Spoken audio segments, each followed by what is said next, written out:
WPCR, PortClintonRadio.com, OakHarborRadio.com, and Put-in-Bay-Radio.com. I'm Joan Bryden, your host of Talk at 10, and on today's second hour of Talk at 10, I'd like to say that I'm on the road and I'm somewhere that I never thought I'd be. That is really very exciting. I am with Bob Gillmor. He is a cannon master. Okay, that's the name they gave me in the Last Samurai movie. No, the Last Samurai movie. Yeah. Well, that's another story you're going to have to share with us. Yeah. But I didn't even know people still made cannons. And There's not too many of us around anymore. well, and then having gotten a bit of a tour here already, finding out that you're using plans and such that probably were drawn when... Our manuals we use are from the French Indian War, or even before, and from Tussards and French and the English from 1700s, 1600s, and right on through the Civil War. Well, you know, Bob, I want to remind our listeners that this whole week we've been in Sandusky County, so we're in Fremont. And what is the name of your company here? Gillmor Ordnance. Ordnance, and why Yeah. Ordnance? Well, ordnance, if you look it up in the dictionary, is ammunition, weapons, anything it would take to supply an army with munitions, all the different ordnance. That's that's what they use that's what keeps the army moving and firing. Now, where did this love of doing this and the story behind this all begin? Because I don't think I know anybody else who makes cannons. I started out doing a cannon that was on my ancestor's grave in Fremont at Oakwood Cemetery, and it fell into decay. And I asked them if I could fix it up. I went to the board of directors. They said, "Oh, that'd be great." So if I fix it up, there was two of them, two 3-inch ordnance rifles, and one was off my ancestor's grave, which at the time I didn't know that. And I just had the interest of doing it, and I found out later that it was on my ancestor's grave. So they allowed me to rebuild the carriages, because at that time I had a sawmill I built right out of high school, and the first carriage I did we cut out with a chainsaw, and hand finished it, and got the first gun. Well, I started doing cannons, and that wasn't just enough to have a static cannon, and so then I built the limbers, and I started getting horses and harness, and to do all these things, like my wife calls it, it's a habit. You know, they had to feed the habit. So I started selling miniature cannons to fund this operation, because you get to know me, I'm a little bit too aggressive personality, and I couldn't just stop doing a little bit like what normal people do. So I started making my own harness with Civil War plans and leather. I became a leather worker. Howard Wax out of Castalia started doing more saddles for me, and it just snowballed. Well, I need a lot of money to do all this stuff, because at that time I was working for Ballville Township, and I was doing this stuff on the side. Well, then I started selling little miniature cannons to make money to fund the hobby. And How about the art? It's an art. yeah, and then I couldn't just stop making. I wanted to make bigger cannons, and the foundry that was making them, a good fellow from Bellevue, Bob Moyer, his son Jim Moyer is a county engineer, and he wanted to retire, and I bought his whole foundry that was in Tiffin. And then I ended up buying 2 or 3 more foundries, and I'd never been in a foundry other than just to see his operation one time. So I started hauling equipment, and then I started figuring it out, and I had no training whatsoever, and we just started casting my bigger cannons, and now I'm doing castings up to 2,800 pounds of bronze, which nobody does that anymore. Wow. But so then I started this process. What we're doing today, what I use in my foundry is called a no-bake system. That's where you take silica sand, you take a resin and a hardener, your catalyst, and real people, big foundries, they got automated machines. Well, I got a $20 mortar mixer, and we dump in, I make 200-pound batches. And when we do a big barrel, I've got piles of buckets back here. I pre-measure the weighted buckets, and I'll have one guy, we're dumping and mixing, and then we just keep pouring, because some of these molds weigh up to 10,000 pounds. So it takes a lot of sand. It's a lot of hard work. I've had a couple guys say, "I'm going to make big money like you." I said, "Go for it." And I give them furnaces and stuff, and they don't last 2 months. But so we mix up the sand. It's called 20-minute no bake. So when it's warm in the summer, you got to be hustling. In 20 minutes, this sets up like concrete. Yeah. So you take silica sand and the chemicals, and in 20 minutes, it starts to set up. So this is a box. After we mix it up, this is a mold box, and this is a split pattern.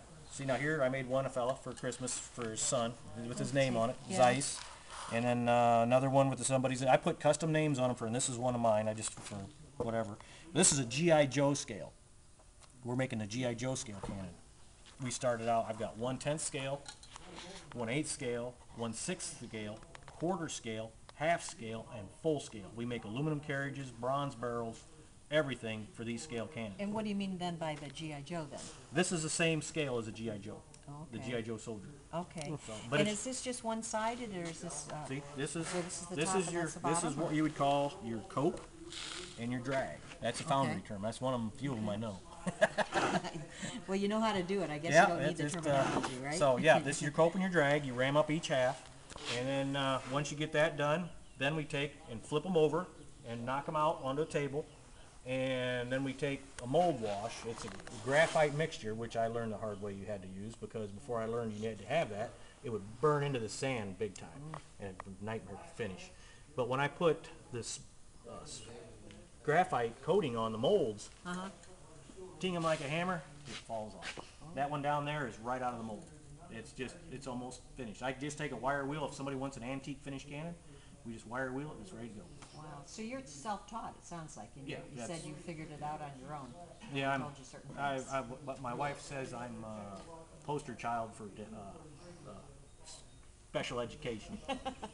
Well, Because I've noticed in my experiences, guys like me, we don't excel in schools and colleges. I'm hands-on. When I was a kid, I could tear engines apart and put them back together, and I've always been real handy. I mean, it's what I am. I mean, but you try to teach me, you might as well waste Bob, your time. I think that's what the great leaders in the United States were made out of. They were self-taught. So yeah, it's been so we do like I say, it's just then here, this is the pattern I was telling you about. I got this from the Provincial Marine brought me. They wanted me to make them some cannons, and they had from the 1700s, mid 1700s. They brought me a wooden pattern. It was ancient, and I copied it. See, that's what we did today. What's this? This is aluminum. That's aluminum? I took their pattern, and what you saw me pour, that mortar, that's Yeah. what I did there. I took a barrel that somebody loaned me, and I copied it, and I poured it out of aluminum. That'll last forever.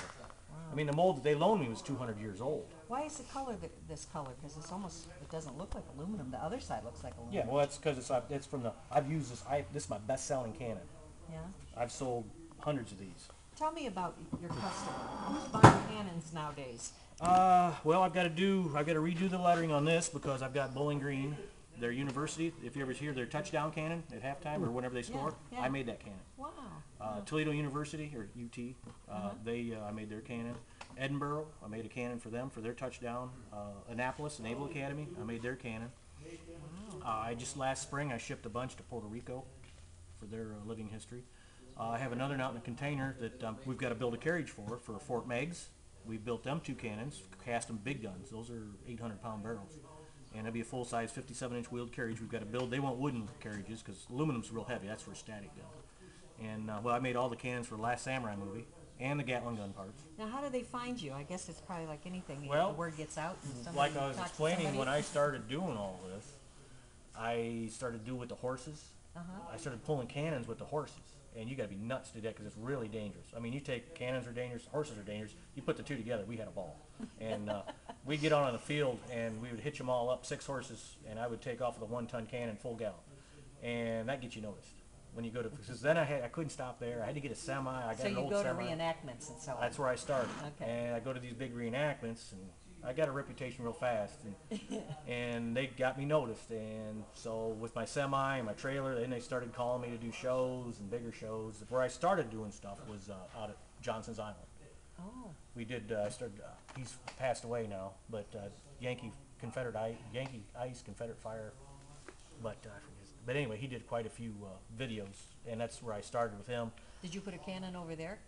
Well, I At would the take them. cemetery and so on? Every year I used to do their ceremony. Okay, so not one that's permanent there. No, they've got a big, nice monument there.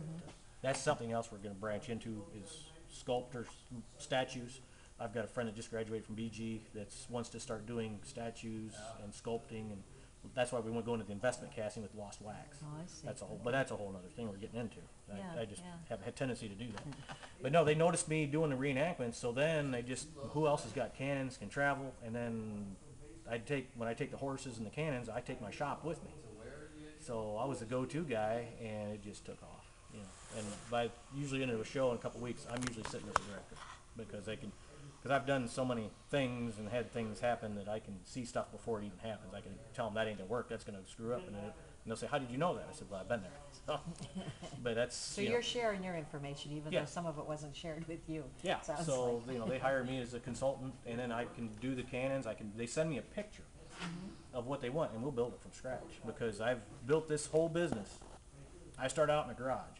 Now I've got a 12,000 square foot factory that we build. I've got a wood shop where we can build boats. Right now we bid a job for Lewis and Clark. Brad Pitt's producing it, and I've got to build some bateaus and some Voyager canoes for the next show. And so we've got that going right What's now. a bateaus? Bateau is a big flat bottom boat that they use to travel the lakes. We had bateaus. The Indians had the Voyager canoes. We had a bateau to haul a little more stuff. So they need two 38-footers for this next show. So you're actually building that as well? Yeah, I'll build boats. When I did John Adams, they asked me for, I had to build ox sleds. They sent me a picture of a toy ox sled, and we built it. I used cedar power poles. I sawed the whole thing out, and I had it done in 2 weeks. I needed 7 ox sleds. And I delivered them to Virginia, Richmond, and then we shot the scene with oxen and brought them home. How many people do you have working for you? I see just your father and another gentleman you said has just started, so is Yeah, it Mark, just the 3 of you? I do pretty much most of it. Wow. Yeah. And this Keeps isn't my your, hyperactivity down. and this isn't your only job, is it? No, I drive school bus full time. And The kids know what you do? oh yeah, they have a ball. Yeah, Yeah. they really like. I bet you keep them in their seats. Oh yeah, yeah, they don't have any problem. You carry one of these G.I. Joes with you to threaten them, or what? No, they just know. Like I had one tell me one day, he says, "Well, you know we're in trouble when your eyebrows go into one we see in the mirror." Funny.